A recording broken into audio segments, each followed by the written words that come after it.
안녕하세요. 그동안 코로나 바이러스 전염병 현상으로 오랫동안 요한계시록 성역 공부를 하지 못했는데요. 오늘부터 매주 목요일마다 한 편씩 한 편씩 성역 공부를 재개하고자 합니다. 언제까지 갈지는 모르겠지만 올해 안에 마칠 수 있을 것 같긴 한데요. 여러분 부지런히 함께 따라오셔서 요한계시를 통한 하나님의 메시지를 확인하시고 더 공부하시는 귀한 분들 되시기를 바랍니다. 한동안 하지 못했기 때문에 오늘은 요한계시록 중간 복습을 하도록 하겠습니다. 그동안 우리가 1장부터 8장, 9장까지 살펴보았는데 여러분 6개월 정도 하지 못해서 많이 잊어버리셨을 것 같기도 합니다.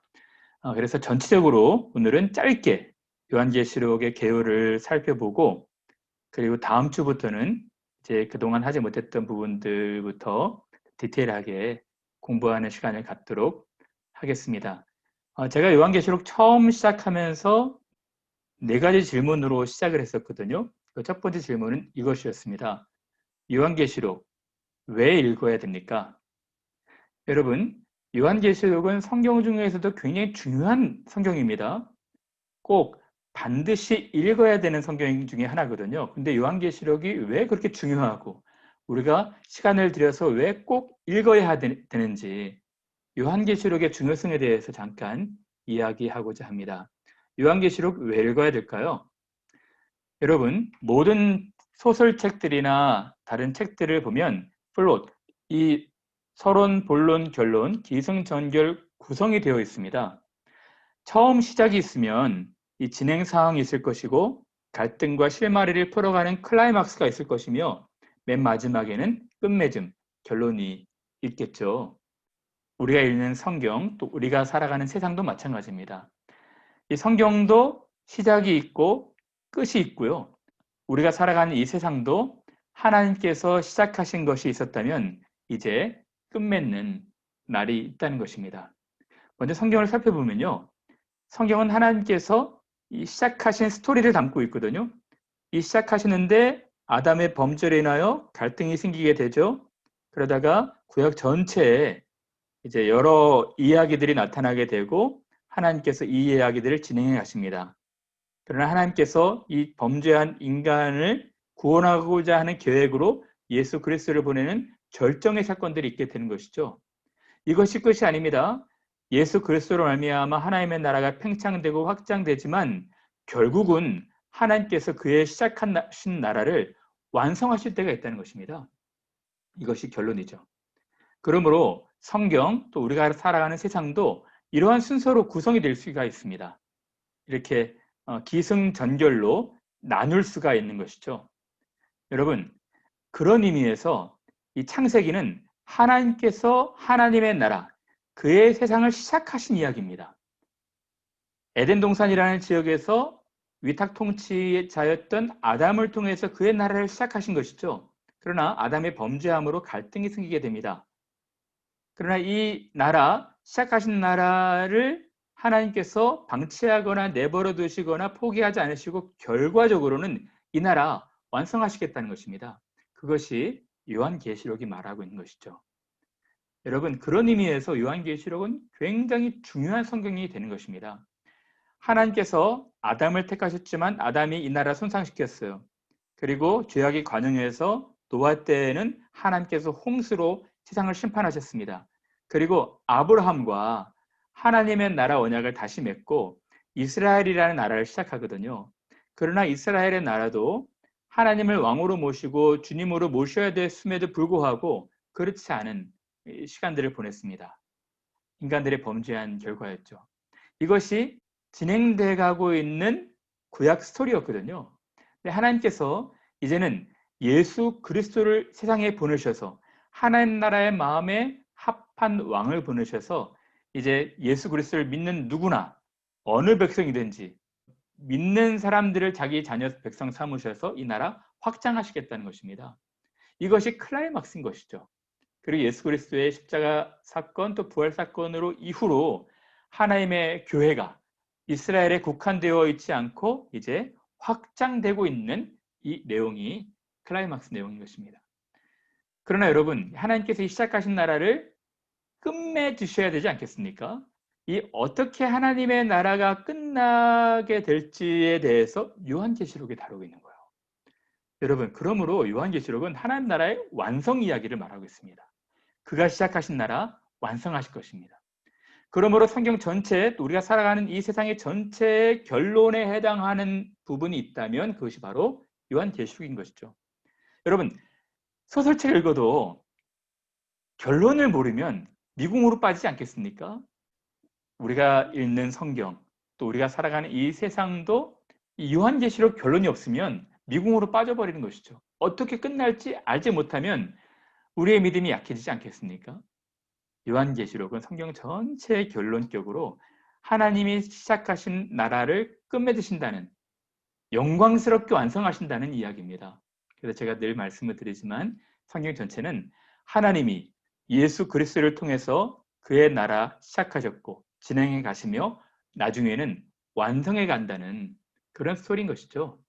그런 의미에서 요한계시록은 굉장히 중요한 위치에 있는 것입니다. 요한계시록 왜 읽어야 될까요? 하나님의 나라의 완성의 스토리가 궁금하다면 반드시 요한계시록을 읽어야 되는 것이죠. 그러면 이렇게 중요한 요한계시록이 그동안 교회에서 또 많은 신자들에게 왜 강조가 되지 않았던 것일까요? 제가 교회 때도 말씀을 드렸지만 이 요한계시록이 읽히지 않았던, 강조되지 않았던 두 가지 현상이 있었습니다. 그것은 첫 번째는 결핍이었고 두 번째는 과잉이었습니다. 결핍이란 것이 무엇이냐면 성경 전체 중에 요한계시록이 쉬워 보이질 않아요. 요한계시록은 어려운 부분이 있습니다. 많은 사람들이 요한계시록에 대해서 두 가지 생각을 갖고 있거든요. 첫 번째는 요한계시록이 무섭다는 것입니다. 그리고 또 요한계시록이 어렵다는 거예요. 요한계시록은 이제 묵시문학 형태로 되어 있어서 어렵고 좀 무서운 부분이 없지 않아 있습니다.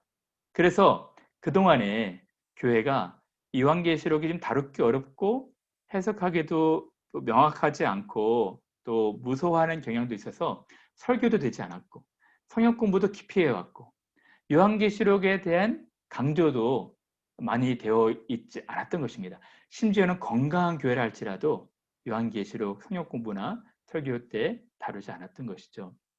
그 틈을 비집고 들어와서 요한계시록에 목매어서 요한계시록만 과잉하게 다뤘던 그런 집단들이 있었습니다. 이단들이나 또 건강하지 못한 해석을 하는 분들이겠죠. 전혀 다른 성경은 건드리지 않고 요한계시록만 이야기하는데 좀 지나친 해석들이 있었던 것이 사실인 것이죠. 그러나 여러분, 이 결핍도 과잉도 또 양극단으로 치우치는 것이 아니라 다른 성경처럼 요한계시록은 꾸준하게 지속적으로 강조가 되어야 하는 것입니다. 아까도 말씀을 드렸지만 성경 전체의 결론, 이 세상 전체의 결론격에 해당하는 하나님 나라 완성 스토리를 우리가 명확하게 잘 이해를 해야 되는 것이죠. 요한계시록 1장 3절에는 다음과 같이 말합니다. 이 예언의 말씀, 요한계시록이겠죠. 예언의 말씀을 읽는 자가 복이 있다는 것입니다. 또 듣는 자도 복이 있다는 것이죠. 그리고 읽고 듣고 깨달은 것을 지키는 자들도 복이 있다는 것입니다. 왜요? 때가 가까우기 때문입니다.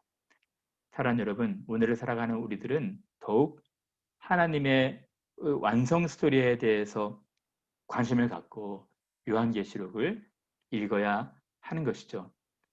여러분, 우리 교회에서 이제 요한계시록 성경 공부를 계속 진행하고 마칠까 하는데요. 여러분 끝까지 잘 따라와 주시기를 바랍니다. 세 번째 문제는 이것이었습니다. 그러면 이렇게 중요한 반드시 읽어야 되는 성경의 결론격에 해당하는 요한계시록 어떻게 읽어야 될까요? 제가 처음 개요를 말씀드리면서 세 가지로 요약을 했었거든요.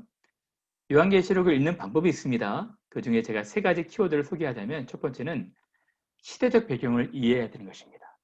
저는 이 부분이 굉장히 중요하다고 생각이 들거든요. 여러분, 요한계시록이 쓰여졌던 당시의 시대적 상황과 배경을 잘 이해하면서 요한계시록을 읽어야 됩니다. 여러분, 요한계시록은요, 사도 요한이 반모섬에 유배되었을 때, 그의 나이 한 90세 이후에 요한계시록을 쓰거든요. 예수 그리스도의 계시를 받아서 환상을 본 것대로 글들을 쓰는데, 당시는 로마가 이스라엘을 박해하고 또 압제하고 있었던 때입니다. 네로 황제 이후에 도미티안 황제가 이 기독교인들 신자라는 이유로 경제적으로 또 그 외적으로 많은 온갖 박해를 퍼부었던 시대인 것이죠. 무려 이 박해는 250년 동안 지속이 됩니다. 이런 시대적 배경하에서 이 요한계시록을 읽는 것이 큰 도움이 될 것입니다.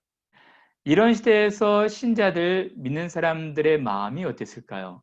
굉장히 어렵고 힘들지 않았겠습니까?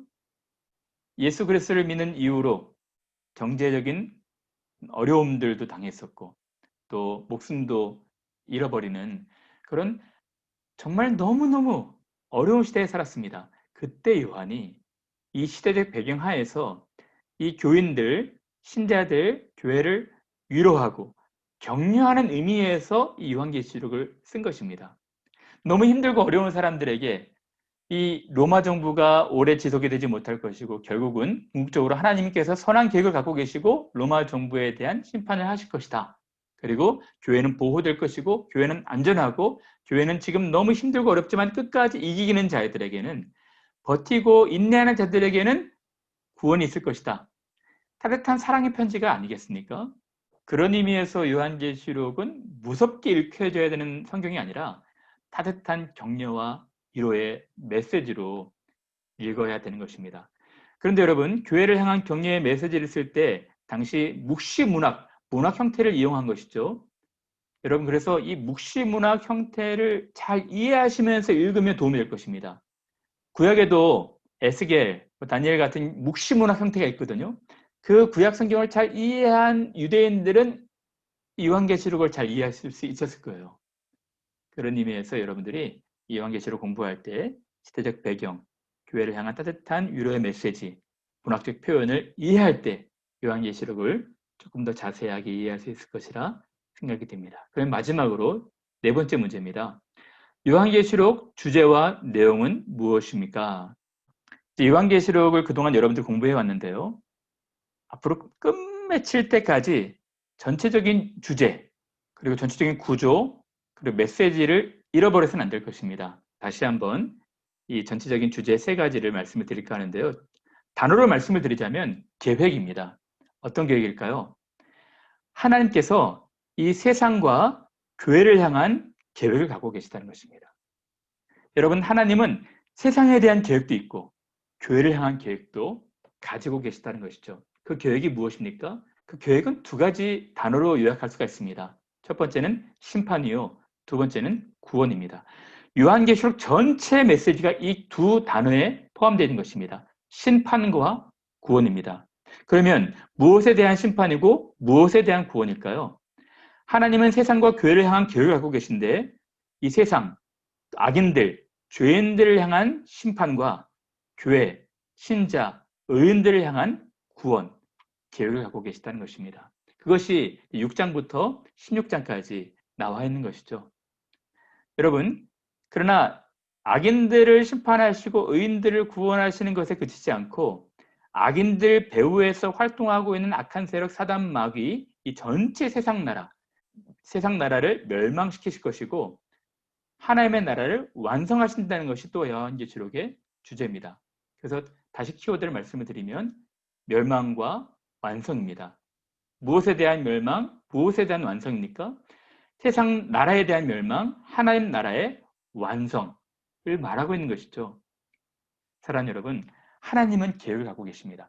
크고 웅대한 우주 전체에 대한 계획도 갖고 계시고요. 우리 개인, 공동체를 향한 하나님의 계획도 갖고 계신 것이죠.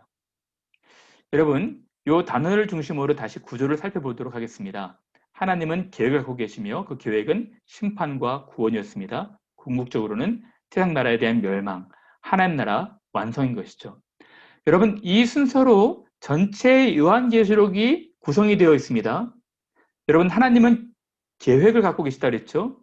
하나님이 가지고 계신 계획, 하나님 마음에 있는 계획을 하나님만 갖고 있으면 우리가 알 수가 있겠습니까? 그 계획을 드러내어 밝히 드러내어 말씀하셔야지 우리가 알지 않겠습니까? 그런 의미에서 반모섬에 예배되어 있는 요한을 부른 것이죠. 그리고 그의 계획을 말씀하신 것입니다. 그래서 요한계시록 1장에는 이렇게 말합니다. 예수 그리스도의 계시라. 계시가 무엇입니까? 어떤 것을 감추어진 것을 밝히 드러내는 것, 폭로하는 것을 계시라 말하고 있습니다. 하나님의 계획을 말씀하시는 거예요. 1장에서. 여러분, 말씀하지 않으시면 우리가 하나님이 어떤 계획을 갖고 있는지 알지 못합니다. 계시록 1장 1절 3절은 다음과 같이 말합니다. 예수 그리스도의 계시라. 이는 하나님이 그리스도에게 주사 반드시 속히 일어날 일들을 하나님의 선하신 계획을 하나님의 세상과 교회를 향한 그 계획을 종들에게 보이시려고 천사를 통해서 그 종 요한에게 보내어 알게 하신 것이라. 하나님만 갖고 계시지 않고요. 하나님이 이제 종들에게 그 계획을 드러내신 것입니다. 그것이 요한계시록이거든요. 그래서 이 계시록 예언의 말씀을 읽는 자와 듣는 자와 그 가운데 기록한 것을 지키는 자가 복이 있다는 것입니다. 하나님이 그 계획을 드러내셨어요. 이 되어지는 현상을 볼 때 말일에 가까우니까 많은 사람들이 불안해하고 낙담하고 또 원망할 수 있으니까 하나님이 세상과 교회를 향한 계획이 어떠한지 말씀하신 것이죠. 그러므로 여러분 요한계시록은 반드시 우리 읽어야 됩니다. 그렇죠? 근데 여러분 하나님이 갖고 계신 그 계획을 누구에게 보이셨습니까? 세상 사람들은 알지 못합니다. 세상 사람들은 하나님도 알지 못하니까 하나님이 어떤 계획을 갖고 계신지도 알지 못해요. 하나님의 계획은 교회를 통해서 드러난 것입니다. 그래서 2장 3장에는 7 교회, 아시아에 있는 핍박받고 박해받는 이 로마의 압제가 언제 끝날지도 몰라서 너무 힘들어하고 답답해하고 있는 7 교회 사도들에게 편지하면서 그의 계획을 말씀하시는 것이죠. 여러분, 오늘날도 하나님의 선하신 계획을 교회를 통해 말씀하시는 것입니다. 교회를 통해서 그의 말씀을 통해서 신자들에게 소상하게 드러내시는 것이죠. 여러분, 지금 우리가 너무 어려운 시국을 살고 있습니다. 한 번도 경험해보지 못한 이 팬데믹 현상, 전염병 현상으로 온 세계가 불안하고 낙담해하고 있습니다. 세상 사람들은 이것을 잘 몰라요. 왜 이런 일들이 일어나는지, 언제 이러한 것이 끝나게 될지, 또 앞으로 어떤 일들이 일어날지 전혀 모릅니다. 그러나 우리는 하나님의 선하신 계획을 알게 되는 것이죠. 하나님의 모든 진행하시는 상황들을 그의 말씀을 통해서 우리에게 드러내신 말씀을 통해서 알게 되는 것입니다. 그러므로 여러분들이 이 하나님의 말씀을 가까이 하셔야 돼요. 우리도 세상 사람들처럼 불안해하거나 낙담해서는 안 됩니다. 하나님이 다 계획하신 거예요. 하나님의 선하신 섭리 가운데 있는 것입니다. 그냥 우연히 일어난 일들이 아닌 것이죠. 여러분, 그러므로 여러분들이 해야 될 일이 하나 있습니다. 계속 땅만 바라봐서는 안 돼요. 이 세상만 바라봐서는 안 됩니다. 하늘의 전망대에 올라가서 하나님의 시점으로, 전적인 시점으로 하나님이 어떻게 세상을 진행하시는지를 살펴봐야 되는 것이죠. 하나님의 계획을 알리시기 위해서 땅에 있는 요한을 이리로 올라와라. 하늘 보좌로 초대한 것입니다. 그렇죠? 그래서 4장, 5장에는 요한이 하늘 환상을 바라보면서 앞으로 진행된 일들을 보게 되는 것이죠. 여러분, 하나님의 그 계획이 무엇이었습니까? 악인들은 심판하고 신자들을 힘들게 하고 박해하며 핍박하고 있는 그 악인들, 결국은 심판받을 것이라는 것입니다. 악인들은 심판하고 교회는 보존하시고 구원하신다는 것이 하나님의 계획이에요. 그래서 여러분 그것을 6장에서부터 계속 말씀하고 있는데요. 3가지 심판을 말씀을 드렸죠. 첫 번째는 인, 두 번째는 나팔, 세 번째는 대듭 심판이었습니다. 여러분 인과 나팔은 우리가 공부했죠. 밤모섬에 유배되어 있는 요한이 하늘 보좌에 가서 7 인을 바라보지 않습니까? 근데 이 인을 뗄 자가 없어서 너무 울고 있어요. 근데 천사가 이제 인을 떼기에 합당하신 예수 그리스도를 소개합니다. 예수께서 이 인을 떼실 때마다 이제 심판이 진행이 되는 것이죠. 그리고 우리 나팔도 공부했죠. 천사들이 나팔을 불 때마다 이제 여러 심판들이 진행이 되고 있는 것입니다. 그 중에는 자연재해, 전염병 현상도 있었고 전쟁도 있었던 것이죠. 이제 다음 주에는 더 자세하게 살펴보도록 하겠습니다. 우리가 공부하지 않았던 대접 심판도 이제 진행이 될 겁니다. 여러분, 이런 세상을 향한 악인들을 향한 심판이 진행이 될 거예요. 그런 의미에서 이 심판은 무서운 것입니다. 그러나 이런 심판 가운데서도 하나님께서 교회를 보존하신다는 것이죠. 이 인심판이 진행될 때 누가 능히 이 심판을 감당하고 누가 능히 설 수 있겠느냐라고 질문을 했을 때 이때 14만 4천 교회는 보존될 것이라는 메시지가 있었죠. 그리고 이제 그 나팔 뒤에는 교회의 사명, 도증인 사역, 감람나무 사역에 대해서 말씀해주고 있는 것입니다. 여러분, 이것을 우리가 지금까지 살펴봤는데요. 6장, 7장, 8장, 9장까지는 나팔, 그리고 교회의 사명과 대접 심판에 대해서 16장까지 말씀해주고 있는 것이죠. 어렵지 않죠? 하나님은 계획을 갖고 계십니다. 그 계획은 심판과 구원으로 진행이 됩니다. 근데 궁극적으로는 이제 악인들 배후에서 활동하고 있는 사단마귀, 악한 세력들이 멸망당할 것입니다. 이 세상 나라가 망할 거예요. 그리고 하나님의 나라, 새 예루살렘, 고통도 눈물도 아픔도 질병도 없는 그곳이 그 나라가 올 것입니다. 이것을 17, 18 또는 21, 22장에서 다뤄주고 있는 것이죠. 또 앞으로 보겠지만 예수 그리스도의 재림과 천년 왕국에 대해서도 계시록은 말씀을 하고 있습니다. 사랑 여러분, 이제 오늘 공부를 마칠까 합니다. 요한계시록 전체는 4가지 환상으로 시작이 됩니다. 1장에 이제 예수 그리스도께서 요한을 찾아오셔서 요한이 바라봤던 환상, 그리고 하늘 보좌에 올라가서 4장, 5장에 앞으로 펼쳐질 일들을 보이는 환상, 그리고 바벨론의 멸망 환상, 또 새 예루살렘의 완성의 환상을 바라보게 되는 것입니다. 여러분, 어려운 시국, 어려운 형국을 우리가 지나가고 있지만 불안하거나 낙담하지 마십시오. 하나님이 계획을 갖고 계십니다. 하나님은 아무 보잘것없는 들풀에도 하찮은 하늘에 나는 새에도 관심을 갖고 기르고 입히시고 먹이시거든요. 하물며 자기 아들을 아낌없이 내어주시기까지 사랑하신 우리 사람들, 우리 인간들이야 얼마나 하나님께서 사랑하시겠습니까?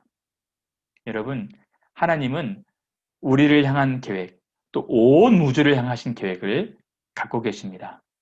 그 계획의 끝은 새 예루살렘, 하나님의 나라의 완성입니다.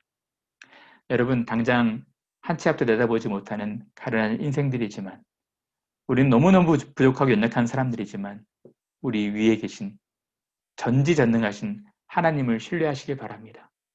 하나님이 세상을 향하신 계획을 하고 계십니다. 그냥 우연히 일어난 일들이 아니라 하나님의 크신 섭리 가운데 우리가 지금 살아가고 있는 것입니다. 코로나19 이 상황이 언제 마칠지, 언제 완화가 될지 알지 못합니다. 그러나 하루를 천년처럼, 천년을 하루처럼 아시는 하나님의 장중에 다 붙들려 있는 것입니다. 그리고 우리 한 사람 한 사람을 향한, 여러분 한 사람 한 사람을 향하신 하나님의 계획이 있을 것입니다.